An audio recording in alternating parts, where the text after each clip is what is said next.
भारत के प्राचीन इतिहास में कई यज्ञ किए गए, लेकिन इनमें सबसे रहस्यमयी और शक्तिशाली यज्ञ था अश्वमेध यज्ञ। इस यज्ञ को करने वाला राजा धरती पर अजेय माना जाता था।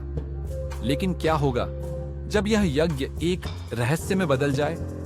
आइए जानते हैं राजा विक्रमादित्य की इस अनसुनी कहानी में।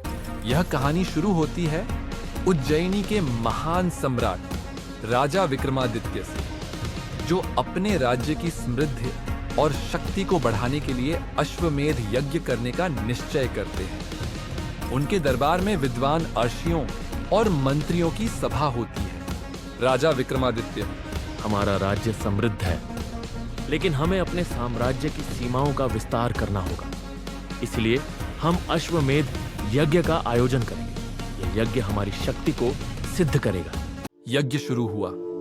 एक पवित्र घोड़ा यज्ञ की विधि के अनुसार पूरे देश में छोड़ा गया। यह नियम था कि जो राजा इस घोड़े को पकड़ ले उसे युद्ध करना होगा, और यदि कोई न रोके तो वह भूमि विक्रमादित्य के अधीन हो जाएगी। घोड़ा कई राज्यों से गुजरा और किसी ने उसे नहीं रोका, लेकिन जब वह एक घने जंगल से गुजरा तो अचानक वह गायब हो गया। राजा के सैनिकों को इसकी सूचना मिली और उन्होंने खोज शुरू की। सैनिक: महाराज, हमने पूरा जंगल छान मारा लेकिन घोड़ा नहीं मिला। हमें बस एक साधु मिला जो कहता है कि घोड़ा अब उसका है। राजा विक्रमादित्य: क्या? कौन है वह साधु? हमें तुरंत वहां ले चलो। राजा विक्रमादित्य जब उस साधु के पास पहुंचे तो उन्होंने देखा कि वह कोई साधारण व्यक्ति नहीं था। यह थे महान आर्षि कौशिक, जिनकी तपस्या से देवता भी प्रभावित थे। राजा विक्रमादित्य: हे महर्षि, यह अश्वमेध यज्ञ का पवित्र घोड़ा है, इसे हमें लौट आइए।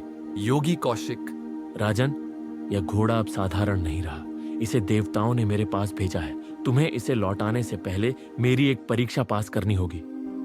राष्ट्र कौशिक ने राजा से कहा कि यदि वे इस यज्ञ को केवल शक्ति प्रदर्शन के लिए कर रहे हैं तो वे इस घोड़े को नहीं ले जा सकते। उन्हें यह सिद्ध करना होगा कि वे एक धर्मपरायण राजा हैं। योगी कौशिक: राजा, क्या तुम जानते हो कि सच्चा शासक कौन होता है?